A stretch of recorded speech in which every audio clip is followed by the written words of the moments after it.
This episode is sponsored by ProVital Solutions.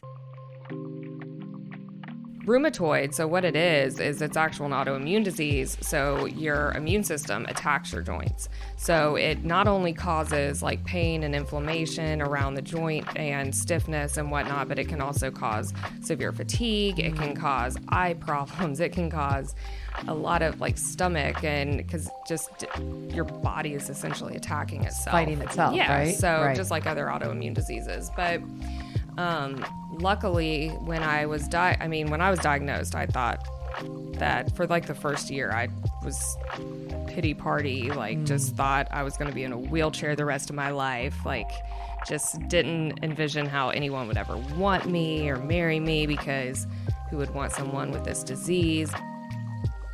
I'm Megan Armstrong. Welcome to Life 6 Feet Above.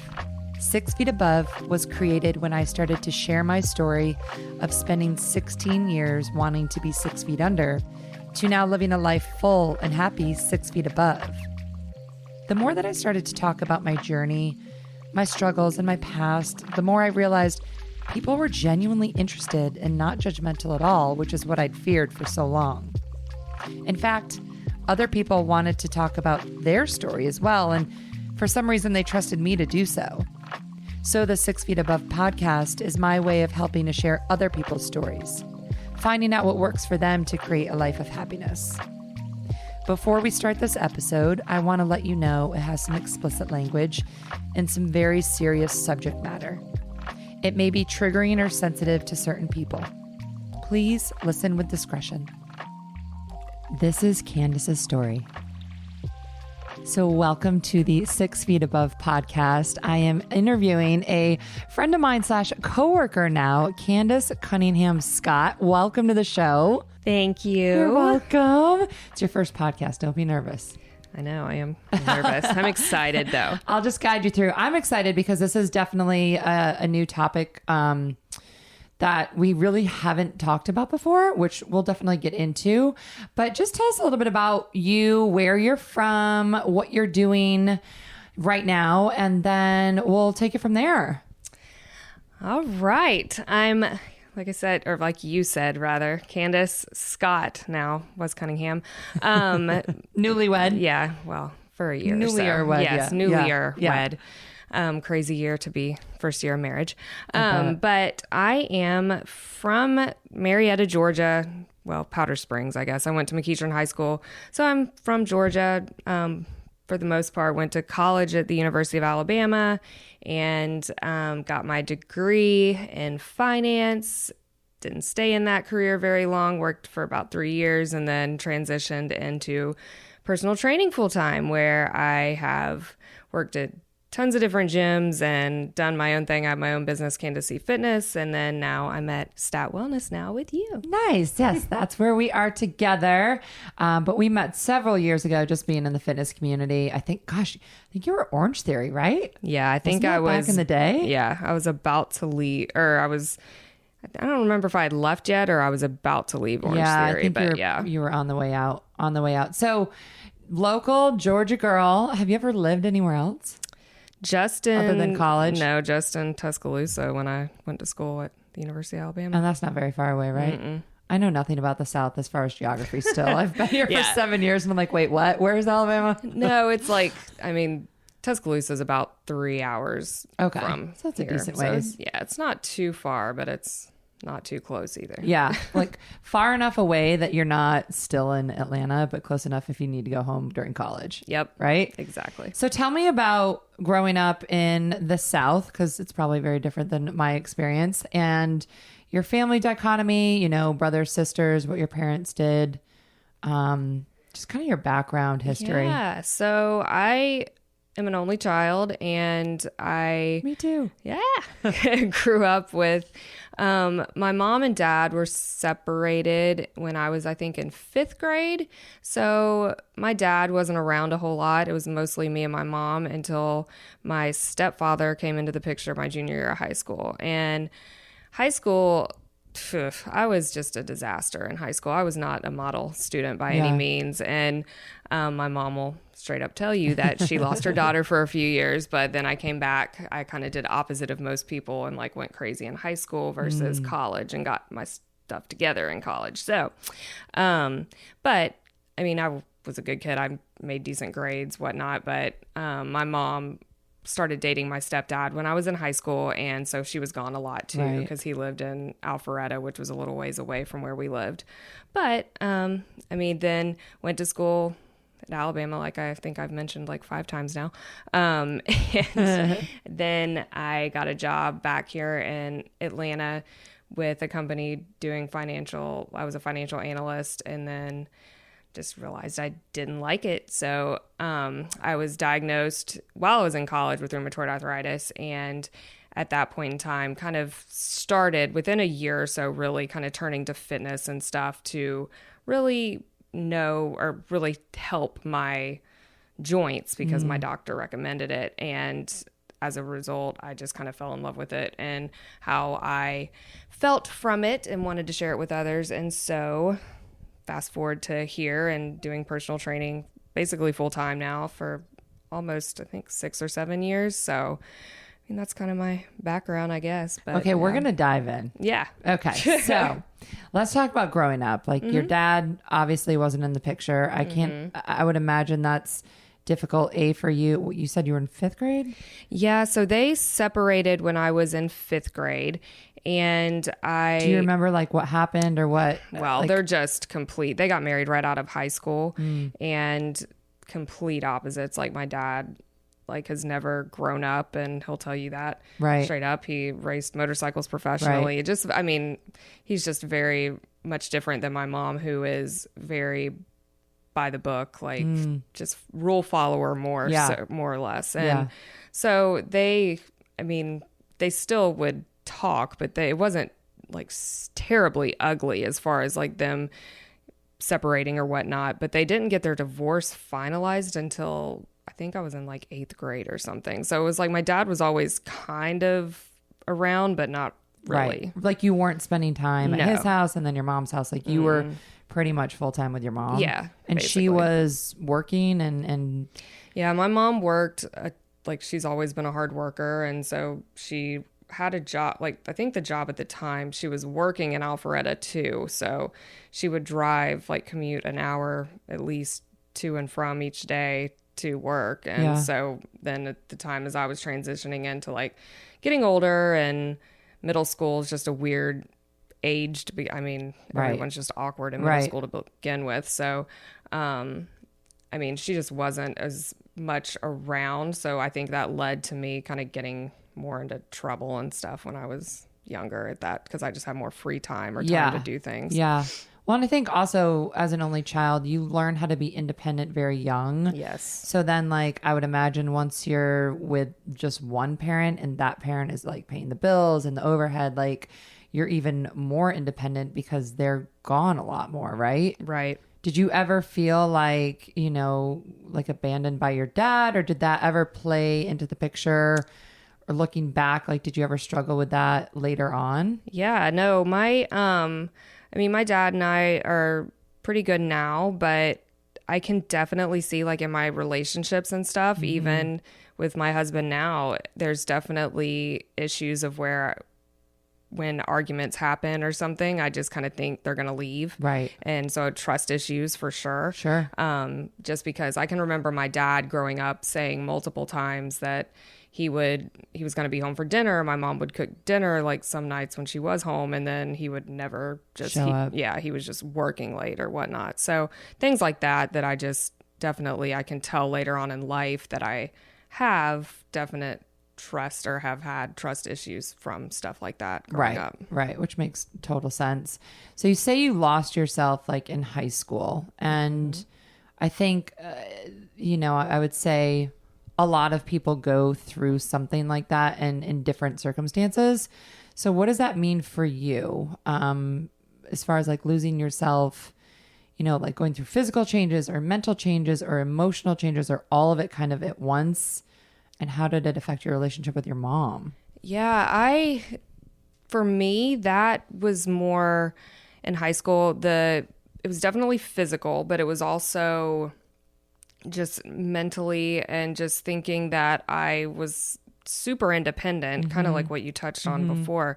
And I just I wanted everything my way. I wanted to do all the things, and just, I would go party with friends and stuff, and we would like steal my mom's car in the middle of the night because we knew how to work, or we had a really loud air conditioner in our house and we knew how to time things so we could sneak out of my house and stuff. Way. Oh yeah. Like, I mean, I never did anything like terrible, but it was definitely, I mean, just not an ideal child by any means. And it definitely put a strain on my mom and I's relationship. And I mean, I was a total brat for sure when I was like 16. And then when my stepdad came into the picture, oh, God bless him, like he didn't know what hit him because he had no children. And he gets this 16-year-old, 17-year-old, like bratty daughter that he didn't ask for. And, I mean, we would embarrass my mom and stuff too in front of him, just like joking. Like you and your friends, you mean? Yeah, me and my friends. Yeah. Because we just always hang out I think because my mom was gone so much, everyone would always congregate at my house. Right. So, I mean, I was You were just the party house, I feel like. Yeah, we probably were. Yeah, I sure. had friends like that. Yeah. And I mean, it definitely put a strain on our relationship, but we still, by the end of like my senior year, I think I had started coming around. I had started dating someone who was older and had kind of a better head on his shoulders. Yeah. So it pulled me away from some of the friends that I was hanging around with who probably were bad news.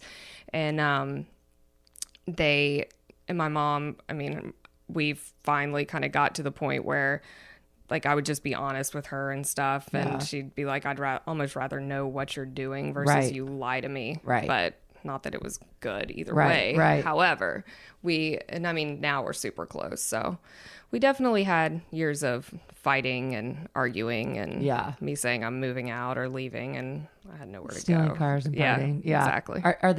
Is your mom and your stepdad still together? Yes. Okay.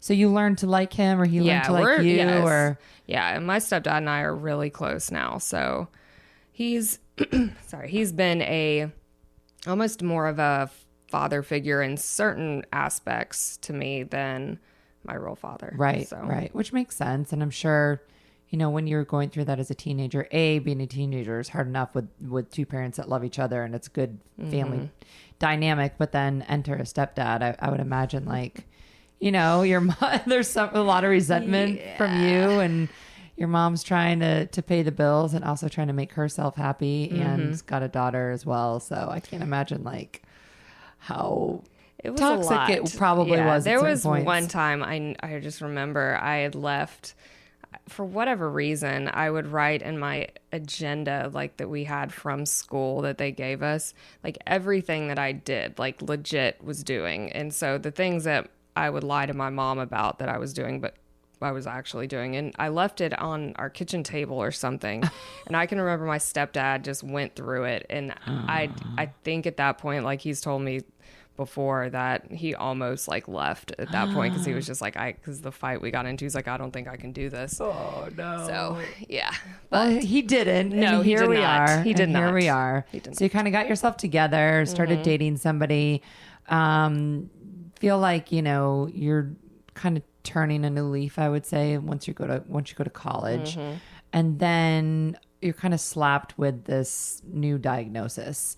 So explain to us, how old were you? Did you say? I was like 19 or 20, I believe. It was my second to last year in college. Okay, Alabama. so you're a junior. You're yeah. probably 2021. Yeah.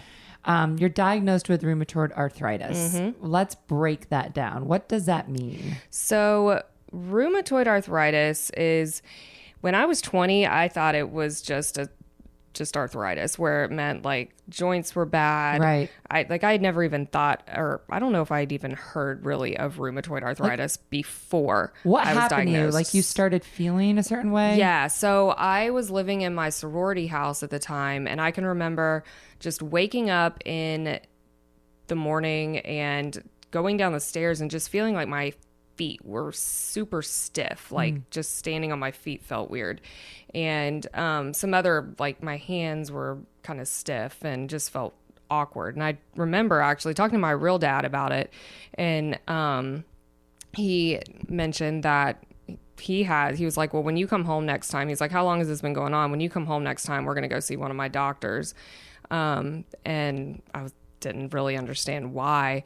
But as soon as I got there, the doctor, who's still my rheumatologist to this day, just kind of looked at me and he was like, well, yeah, you're your father's daughter for sure. Cause my dad has rheumatoid arthritis. And I knew my dad had arthritis because he raced motorcycles. I've seen him when I was really little. I can remember seeing him break more bones than like Evel Knievel in a sense. Like he's broken his neck, his back. He's insane. But is that what he did for a living? No. He just did okay. That was just on the side. Yeah, it was just on the side. Okay. But he has broken multiple bones, so his joints have always looked a hot mess. And I thought that he just had arthritis. I didn't know. Like circumstantial. Yeah, from that. like osteoarthritis, Right, where okay. it's just your joints. So, and rheumatoid, so what it is it's actual an autoimmune disease. So your immune system attacks your joints. So it not only causes like pain and inflammation around the joint and stiffness and whatnot, but it can also cause severe fatigue. It can cause eye problems. It can cause a lot of like stomach, and because just your body is essentially attacking itself. Fighting itself, yeah, right? So Right. just like other autoimmune diseases. But luckily, when I was diagnosed, I thought that for like the first year, I was pity party, like just thought I was going to be in a wheelchair the rest of my life. Like just didn't envision how anyone would ever want me or marry me, because who would want someone with this disease? And then I started doing more and more, like finding out more, doing more research and stuff about it. And it's actually diagnosed predominantly in like 20 and 30-year-old women. Really? Yeah, which I had no idea. So, and there's no, and that's the crazy thing about autoimmune is like it can just happen. Like nothing. Do we know if like foods or hormones or anything really trigger it or make you more susceptible? I mean, so I've heard differing sides. Like it's not necessarily when and what I choose to believe. I have no idea. Yeah. I mean, I'm not a doctor, so I don't know if it's correct, but that you can carry the gene or whatnot. So like my dad had it. Right. Okay. But it doesn't necessarily mean that I'm going to get it. It's a lot of environmental factors that come in, and then kind of like your rain barrel in a sense, you almost get filled up, and then with so much toxic. And I mean, I ate all the fast food growing up. I was not a healthy eater. I wasn't what I am now. Like I did not pay attention to any of that kind of stuff then. And so I don't know if there was just a bunch of things like stresses happening in my body or exposure that it just finally kind of happened or came about or what. Like but contributed to it or whatever. Yeah. Because I mean, and then they'll say, or there's a lot of studies showing how like leaky gut and stuff like that can have an effect on, can cause autoimmune diseases just from different things leaking into your body. So, I mean, I don't know is the answer I can give you. I don't know the exact thing that caused it, but I mean, I've been able, luckily at that point I was put on a medicine and for a while I was on IV treatments about every 6 to 8 weeks that are classified almost like chemotherapy, like that type of drug. Granted, that doesn't make your hair fall out or anything, but they're intense, and it helped. I went into remission for a little while and then it came back. And you're still in college at this point? No. So yeah, when I was diagnosed, I was in college, and then, so I'd started the treatments and whatnot pretty quickly, because one thing is they were able to diagnose me pretty quickly because my doctor kind of looked at a few things and then did whatever blood work. I was going to say, is it just a bunch of blood tests? Yeah, it's a bunch of blood tests that he looked at. I know it's a lot of like different, like the C-reactive protein and then other things like that. But, yeah, I was diagnosed quickly and I responded good to the treatment that they initially put me on, which was Remicade. And, I mean, I was on that for a couple years. And after that time, I'd moved back to Georgia and started my job or whatnot as a financial analyst. And I mean, just the first year was definitely the toughest, like I mentioned, as far as like mentally. And then I really kind of dove into when I got back to Atlanta, working out, and just I fell in love with it in a sense. Like I was a cheerleader and stuff, and competitively in high school and danced, but so I'd worked out in my life, but never like lifted weights and done things in that nature. And that's kind of what my doctor encouraged me to do. And so as I kind of started doing that more and more, I did start to feel better. Really? Like your joints, your body, the fatigue. And so it just kind of like clicked that, you know, I want to do, like, I love this. I want to help other people see that like exercise can help them in a sense, not just with RA, but with other, whatever they're going through. Right. And so I worked there for a little while, and then started finally, after I think a year of talking about taking a personal training test or getting certified, I finally did. And then went down to part-time at this job because they offered it to me, which was nice. And then started personal training, and then kind of just evolved from there. Well, let's talk about the actual diagnosis. Because I would imagine when you're, 21, right? You're supposed to be living it up. You're in college, like, no cares in the world. And like you said, you're diagnosed with this disease, which sounds so extreme when we're like disease, right?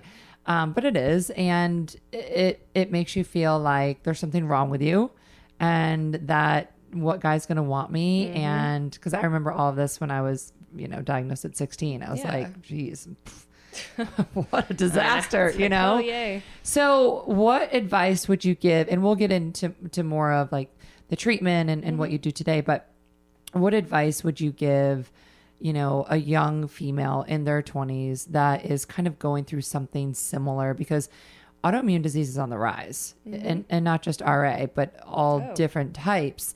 And it's probably due to the environmental factors, the pesticides and everything is contributing to it, right? So nobody teaches us growing up, especially females, to really pay attention to their food for reasons like this. We all think pay attention to food for your weight, right? Instead of pay attention to food for your actual health and what can happen to your body over time. So what would you say to someone that's, struggling or was just diagnosed with something similar and kind of in that awful mental state where you just feel like the world is collapsing and caving in, and you don't have any control over things? That they have, there's just so much that I think over the past 10 years, even since I've been diagnosed, that doctors, and especially like with the side of functional medicine rising and how big and almost more present that is than it was when I was diagnosed. I'm sure it was around, but I had no idea about it. But just that there's hope in that you don't have to think that you're alone in this. There's so many people. I'm super active with the Arthritis Foundation as well. And we have connect groups where we're meeting with virtually now, but like in the Atlanta area, I'm over a connect group in the Atlanta area, but there's tons of resources and people that you can connect with that you're not alone. And there's so many people that are going through similar things that you can lean into or lean on and or want to help, want to talk. Like I love talking to other people who have the disease or were diagnosed. It's never easy to hear any sort of diagnosis because you just automatically, I think most of us are wired to think the worst. And no matter how hard we try to think positive, but just know that you can live with this disease, especially if it's caught early. It's so much, there's just so much that they can do now to help like lower your inflammation levels and really take charge. And now that you have options with functional medicine where they can start looking at more of the root cause, like I think that is something that is such a positive in our society today that we do have, and that shouldn't be overlooked. I'm not saying do just one or the other, but doing a combination of both for sure is something that I think anyone with autoimmune issues should look into. And also like knowing, like, I think sometimes when we're diagnosed with something or we hear something's going on with our body, it's easy to get in that negative space like you're talking about. But also knowing that like it's okay to be in that negative space for a minute. And if we constantly just push that down and ignore it, it's always going to be there. Yeah. And that's something too, is just talking or just letting people know, like, you don't want to just suppress your emotions. And I mean, I've been guilty of that numerous times in my life, but it just, like you said, it festers and it builds and it builds, and then it's going to erupt into something worse. And go talk to someone. There's plenty of therapists and things. I mean, people who are willing, I mean, even friends and loved ones that probably want to talk to you. And we all have things that are going on within us that we may not realize, or the other person may not realize rather. So it's not like you're alone in your problems. We all have problems. Like what I said, I'm like, everyone's got something. Yes. Everyone has got something. We all seriously have something. You just may not be able to see it. Yes. You know? Yes. So you started to do the research. You started to become vocal about it. Did it affect you other than, you know, first becoming diagnosed and that sort of thing? Did it affect you mentally later on? Like how many years ago was this now? So let's see. I know it's like, let's do the math real quick. I think it was 2008 when I was diagnosed. So 31, 32, 34. Yeah. So yeah, it's like 13 years ago. Yep. Okay. So, I mean, as far as back then, I mean, my mindset's totally different, than what it was then. But I mean, I can remember just sitting on the floor and just crying and stuff, and just thinking that I was just going to be just alone for the rest of my life, and I wasn't going to be able to walk. And I mean, that's definitely not the case. Right. But it's just when you get hit with something that hard or that big, especially at a young age, then I think it's even harder to hear and handle. Right. Well, your dad's the one that took you to the doctor. So did he kind of step up at this point in your life, or was that just like a one and done sort of thing? I mean, so my dad and I, like, we've had an off and on relationship. Like, I mean, we've never, except for right after my wedding, which is a whole nother story. We've never not communicated like at least once a month in some way, shape or form. But it's just ways of he's always been someone who is full of like false promises or like says things and never follows through. Got it. So yeah, I mean, he would do things here and there like that. And he knew, I mean, I love my doctor, so I'm thankful he connected me with him. But I just, you're kind of on your own after that. Yeah, no, my dad, like, he doesn't get treatments or anything anymore for RA. He just got it. Yeah. So you're going through your 20s, you're diagnosed, you're doing the work, you're figuring out like where where you need to spend time as far as like research and really kind of finding that. I think it's funny because I'm in fitness, and I think people that may not be in fitness might think, wait, you're going to go lift weights and you have issues with your joints and your bones. Like, wouldn't that do the complete opposite? And in fact, it actually supports and helps.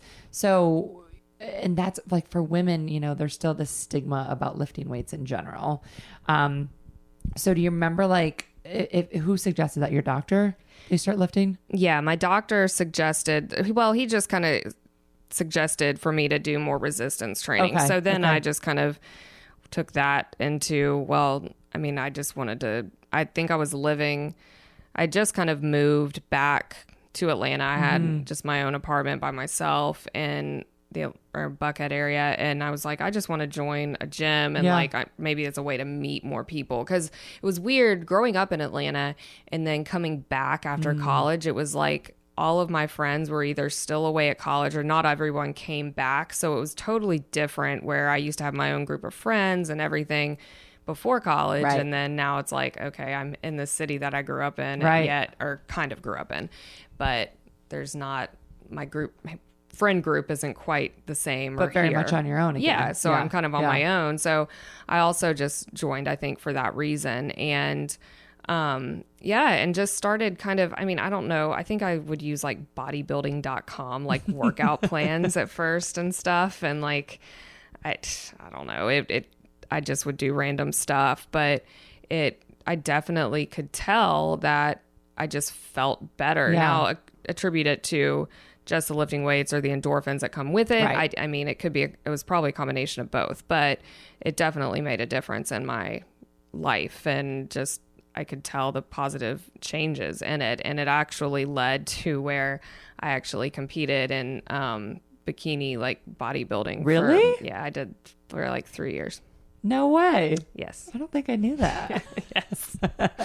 Please don't Google it. But yes, Listen, I did. we all have things in our past that we're like, I'm just grateful social media was not around when I was in college. Oh, yes, I know. I know. So at what point did you jump ship and you're like, peace out to the financial world, let's go fitness? Well, I think I worked for about 3 years for Office Depot's corporate company that I was an analyst and auditor for.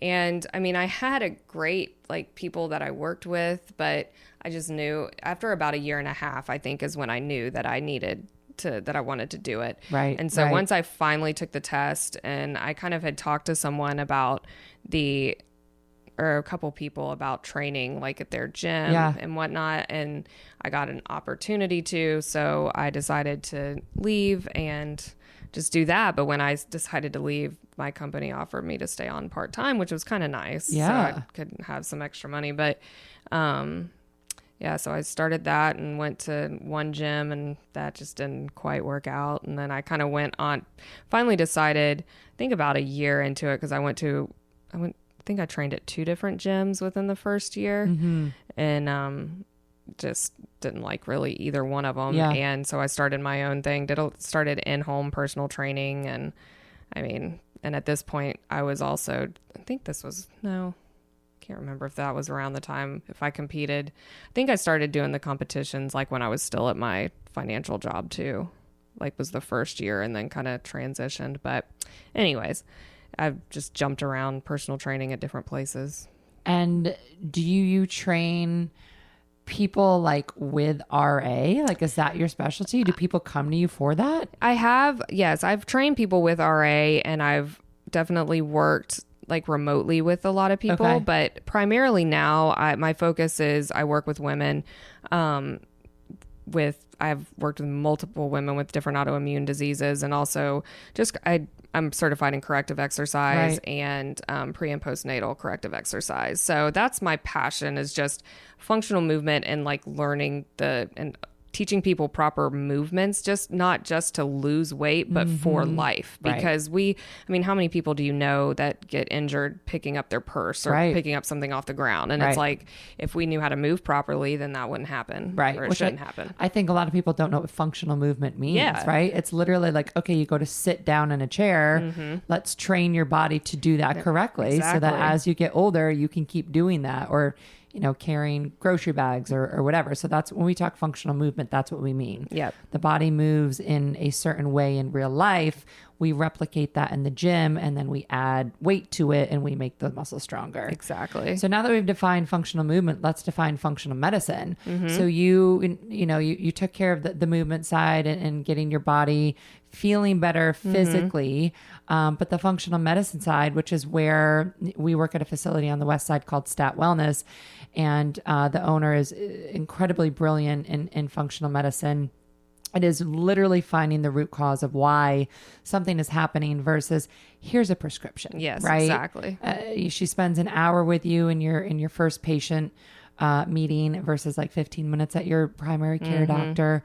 And she really spends the time researching what's going on with your body. So how did you hear about functional medicine and that might be a treatment for RA?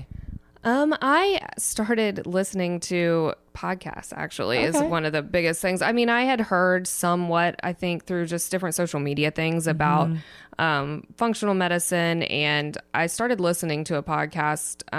It's Dr. Stephen Cabral, and he's just talks all about functional medicine type stuff. And I really started kind of diving into researching more, especially the gut connection stuff, because I've also had gut issues over the years as well. And so I'm like, I probably definitely have something going on there. And so I'd start implementing it. And then I guess it's been about a year and a half since I've started with Kristen. But I mean, she's my first official functional doctor, I guess you could say. But I've done like different I don't even remember what type of medicine it was. It's like, I mean, I've researched like Ayurvedic medicine and stuff like that too. And I've seen, there was some doctor I went to where it was like dealt with colors. It was very odd, but it was like a chiropractor, but then he did kinesiologist, or I don't know. I apologize if that's someone's profession. I'm saying something totally wrong, but anyways, I've done different things, but never had anything looked at just as in depth as what we've done. So when you tell her you have RA, what's kind of the initial, or basically when anyone's like, I have an autoimmune, what's kind of the first go-to? What do we look at first in functional medicine? The gut, honestly. I mean, the gut, and also looking at just inflammation levels and your blood work and stuff like that. Which they can tell by blood work. Right. And then from there, I think that one of the, and I'm only saying this because functional medicine is new to me this year. It's the hardest part is it's kind of a guessing game, right? But you don't want, just somebody hand over a bunch of medications. You want to really figure out why something's happening. But it means when we talk gut health, okay, eliminating this, this, and this, and then you've got to wait 6 to 8 weeks, and then you got to do your blood work again and be like, did this work? However, once you kind of get to the bottom of it, it is like a huge weight off your shoulders, because you're like, all this time, this is what my body does not jive with, right? So what was it for you? Do you so that's kind of inflammatory foods. Yeah. So I try to keep, not a lot of processed stuff. I mean, I grew up on tons of processed foods. Same. So it's like, I'm sure something Kraft along mac and cheese. Yeah, that. I mean, we'd ordered pizza all the time. And I mean, I still love pizza, but it's something where you just really focus on, I mean, here and there you can have cheats or whatever, but really eliminating and trying to eat the most natural forms of food, just because that's what our body essentially is made to have. And we can't process the other junk. So I mean, eliminating a bunch of, and I had been pretty good. I mean, I'd started eating better. Like back when I started competing, is when I really changed all my eating habits. So that's been probably, I mean, 8 or years or so. But I mean, I've been up and down over that time. I definitely, so we have actually never done, we haven't done a food sensitivity test on me, because my gut was so out of whack. She felt like everything would come back wrong. Be like, so we were waiting on that. Yeah. It's like water for the rest of your life. That's all you get. But no, we did that. I mean, we implemented things that to help like my gut, like really, really strong probiotics. And then also, just L-glutamine and things to help calm things down. And then also, cortisol was also an issue, which can stem from, I mean, stress of any kind, which your gut can cause stress on your body if it's inflamed. And if it's, permeability or gut permeability, is that how you say it? I think. Permeability. But if you have that issue, then it can definitely cause that to increase. So, and I mean, we've seen improvements for sure. Like cortisol's gone down. A lot of my vitamin and like mineral levels have leveled out. We haven't done the gut test again yet, but we are going to. Right. We were supposed to earlier this year, but you know how this year's gone. So, but no, tell me about it. We're going to go there. We're going to go there next. Yes. Yes. Well, it's refreshing to hear that, it's very much a journey, but if you are dedicated and, this is your body, this is what we've got to deal with. And either you kind of take responsibility for it or you're angry about it forever, and that doesn't help the situation. Nope. Right. So it's like, okay, just taking responsibility, and some people are dealt with a shittier hand than others. And then, but like, I think your story lies in your struggle through that is very much your purpose now. Yeah. Right. And your why. Yeah. I mean, I say that like rheumatoid arthritis was a blessing in disguise for me, because I feel like I wouldn't, who knows, but I definitely don't think I would be in the position I am today. And I've been very lucky with my personal training career. I mean, the first couple years were definitely sucky, but I mean, that's with any job or any job. career. Yeah. So, I mean, I'm definitely thankful for a lot of the opportunities I've had. And just being able to reach people. And then like I said, I'm involved with the Arthritis Foundation, which I'm super passionate about. And I don't know. Like, I feel like if you don't have some purpose then with what you do every day, then you're not going to stick with anything, and you're not going to keep driving towards what you are figuring out what you ultimately want out of life. And I think it's taught me a lot, because it's made me change my mindset, because I mean, I definitely still have down days and stuff. I mean, human, but there's still a different way to look at things once you've kind of been to the bottom. I'm not saying, and I'd hate saying that, but in the sense, like, I feel like I definitely did when I was first diagnosed, just feel like my world was over, if that makes sense. Well, that's your rock bottom, right? That was the worst part of your life so far, maybe, or maybe not. Yeah. Let's hope. So are you more susceptible to viruses? And I mean, that's, you would think so. And yeah, I mean, the thing is you don't really know. So the medicines that, when you have an or at least rheumatoid arthritis, when you have an autoimmune disease, your immune system is overactive. So if you're not getting treatment for it, it's like constantly in overdrive. So it's going to attack anything and everything, which is a negative, but it can be a positive when you think about viruses or whatnot. True. However, when you start taking medicine for it, it suppresses your immune system. So that's where you get that more susceptibility to viruses and whatnot. More than likely is from taking medicine to control or your disease. So yes, that would be my answer. That's a long-winded answer saying yes. Which brings us to our next topic, the corona. Hey guys, it's Megan. I'm excited to introduce you to our new sponsor, ProVital Solutions. ProVital is a wellness solutions company that I'm proud to partner with to bring you this episode of 6 Feet Above. They are passionate about health, wellness, and community. Their first two product lines are the purest, highest quality hemp oil supplement products on the market. I'm a fan of the PVS team, and I've been using the ProVital Full Spectrum Oil and the ProVital Performance Gummies for the past few weeks. ProVital Solution products are quickly becoming the preferred choice of athletes, health and wellness advocates, and even active octogenarians. In fact, the PGA has approved the ProVital Performance product line, and PGA rookie Matt Neesmith is a part of the PVS team.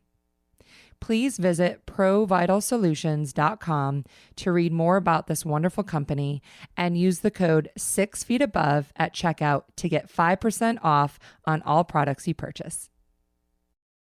The COVID. Oh, yeah. Which, unfortunately, you had to go through. I did. What was that, like 2 months ago now? I don't know. Yeah, I think somewhere in this year. Yeah. Somewhere in this year. So it's crazy, though, because you tested positive and your husband still has not. Yes, that's the weird part. And I mean, it's weird too, because the beginning of all this COVID stuff, we heard so much, and I mean, still hear that autoimmune diseases, you are more susceptible to it. And I mean, I've been on medication, granted, I don't know, like I definitely had a milder case of it, but it still was not fun at all, because and I'm sure we'll get into this, but like just the mental side of it is what affected me the most with the whole thing. So the mental side, and I guess, we're talking about personal training, and it's one of those fields where you don't really get paid unless you work.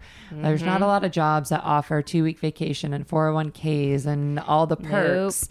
You are working for yourself, really. Even if you're working at a studio, you're still very much working for yourself. So, when you were diagnosed with that, was it your mental health challenged by not working, or something else, or kind of all of it? So the biggest thing that I think got to me with the whole thing, I mean, yes, I felt bad. Yes, I was sick, but it was more or less like going through my past week and thinking about every person I'd been around, and then having to tell them that, you probably want to get tested, because I just tested positive for COVID. And that just made me feel just so, and I mean, no one was mean or anything like that, but I just felt, I mean, honestly, like a leper, like just no one wanted to be like, because you can't go around anyone. And then my husband had to tell his company that I tested positive because he had been in their office. Granted, not many people were in their office or anything, but he had been in there. And so they shut down his office. And so it's still shut down. And so he felt the same way. And yet he never tested positive for it. He's not gotten sick, which is just weird to me because I thought for sure he would have it. But he did not. And so you just feel responsible. Yeah, you just feel responsible, and there's like nothing you can do. It's like you try to do everything right, but you just don't know. And like I had been in an event that week, like a luncheon, and like I mean I just felt so guilty. And I was around my best friend who was pregnant the day before I got sick, and I mean it was just telling people was definitely the hardest part. And then just after the fact, just trying to get testing and trying to get a negative test when you felt fine for 10 days and you still test positive. And then I mean, that part, I think after I got over the sick part, that's when I started like the not working part really started getting to me. Cause I mean, like you said, like you don't make money if you don't work. So, right.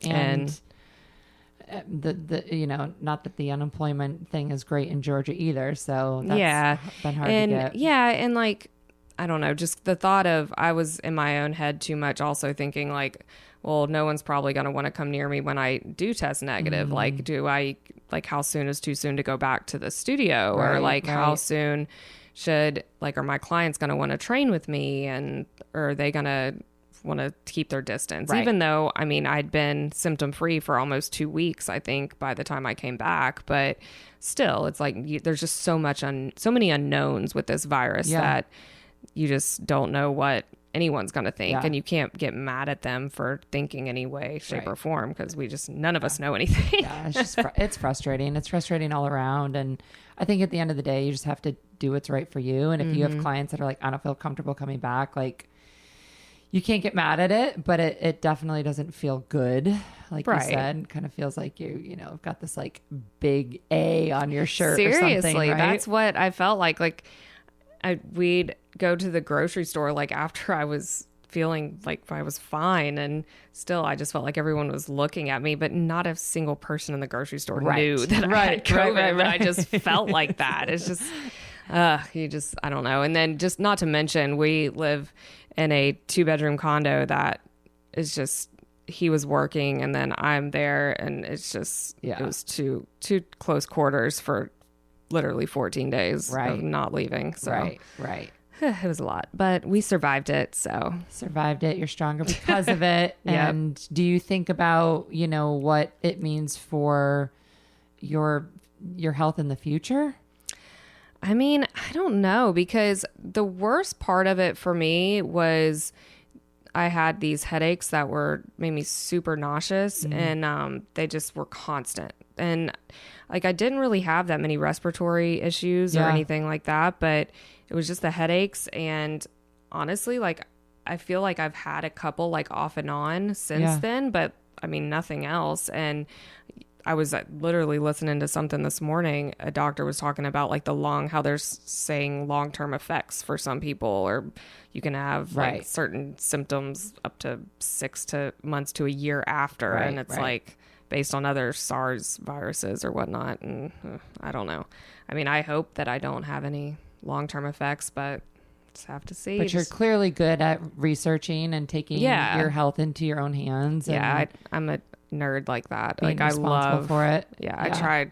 I will do all the supplements and So, you know, taking care of yourself is huge, and that's always going to be a priority. Is there anything else that you do for your mental health, physical health, rheumatoid arthritis that you want to share?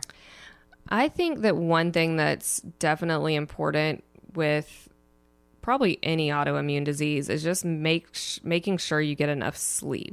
And it's something I mentioned earlier how I'd put my RA had gone into remission for about a year or so. And around the year after that, I had started training. I think it was at Orange Theory actually at this time. And I had a ton of early morning classes where I would have to wake up at 4 a.m. And after a while doing that is when I started feeling sick again and just run down, and my RA came back.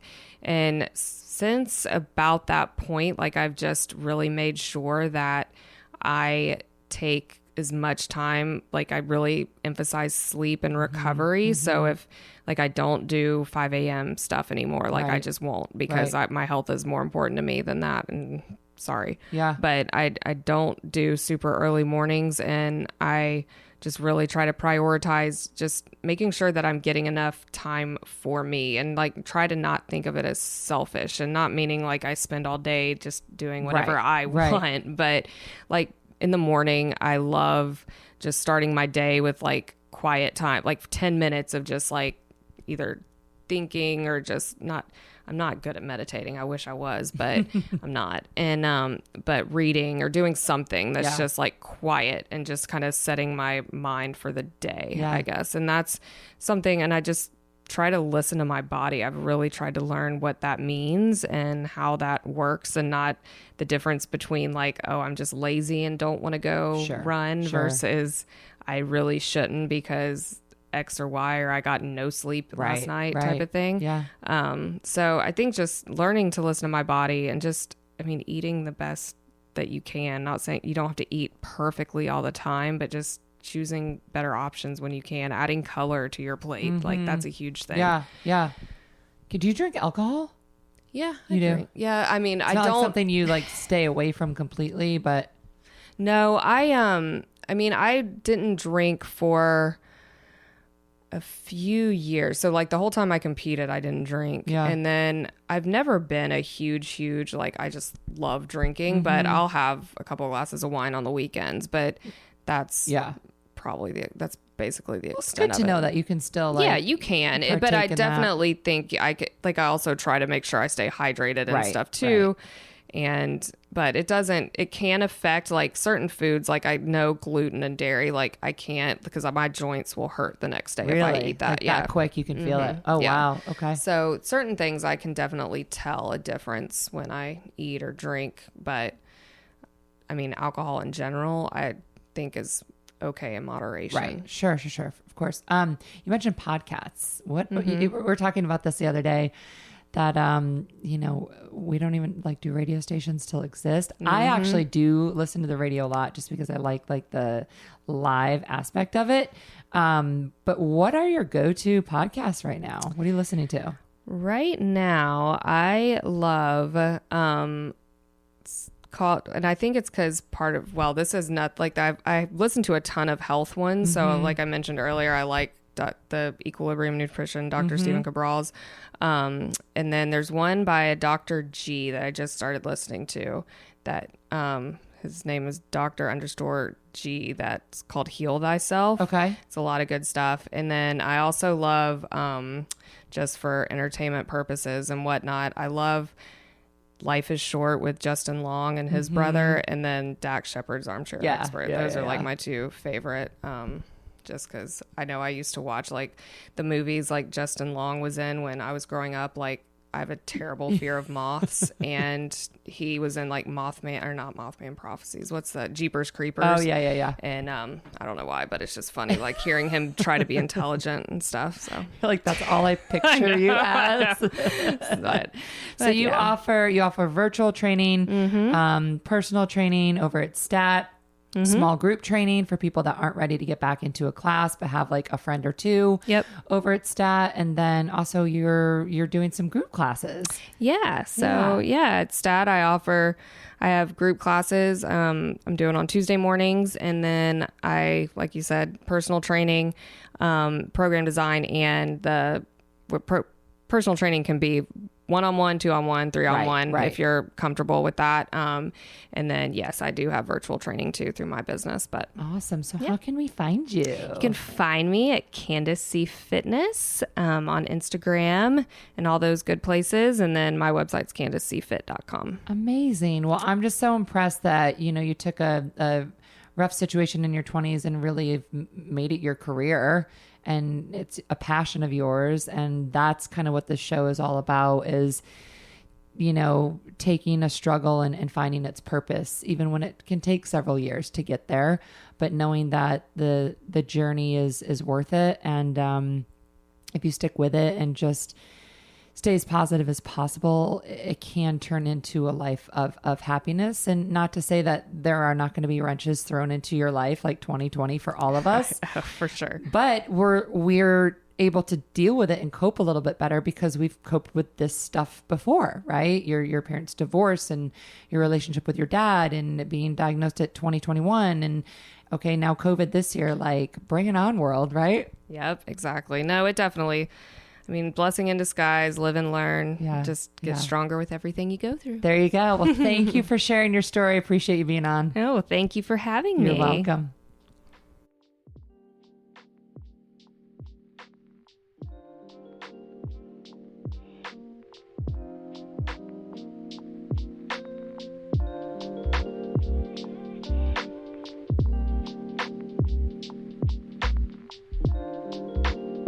This episode was sponsored by ProVital Solutions.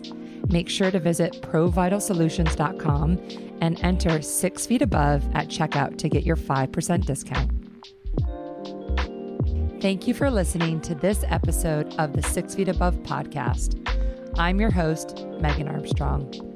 Subscribe so you never miss another episode, as a new episode is released every Tuesday. And if you're enjoying the series, please give us a 5-star review on Apple Podcast. Follow the show on Instagram at 6 Feet Above Podcast to keep the conversation going, and feel free to reach out to me directly at Megstagram11. This episode is a product of Audiographies, produced by Megan Armstrong and Denora Sepolia, edited by Jacob Smolian, and the music is by Keenan Willis. I'll see you next time.